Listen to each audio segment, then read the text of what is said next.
好，另外咱要来关心的是苏丹红事件，高雄地方法院昨针对丁赞公司一个姓李的负责人，甲伊情某的阿姐，也就是姓吴的女性，第二届来开庭。法官认为讲，这两个人有重大的罪嫌，惊因会走去，所以裁定收押禁见。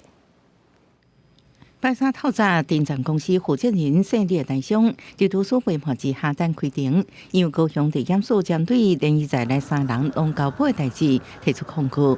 高雄高分院发回电院经成裁定，分别伫早起10点甲下晡2点开机压庭。法庭认为姓李大兄罪嫌重大，有逃亡嫌疑，而且也有其他人甲证据要调查，裁定收押禁见。犯罪嫌疑重大，且有逃亡之余。且本案尚有其他人员及相关证据待查，李姓被告有勾串、湮灭证据的可能性，故有羁押之原因。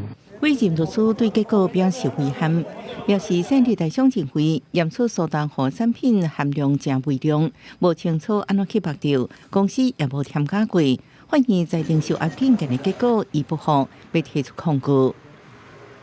至少我们要说明了说，他昨天确实没有失联，已经把那什么，他昨天的电话记录都提供给法官了啊。但是法官还是认为有创意自由，我们加以尊重啊。羁押的部分会抗告吗？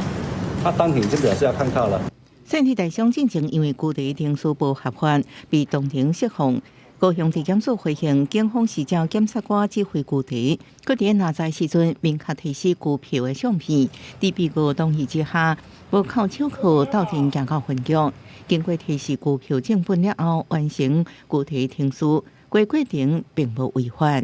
仅以执行人员于拦获被告时，未当场出示拘票正本，即认定本件具体程序不合法，而将被告释放，其裁定理由难为无瑕疵，本属深感遗憾。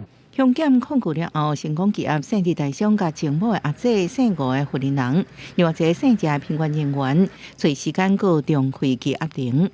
记者综合报道。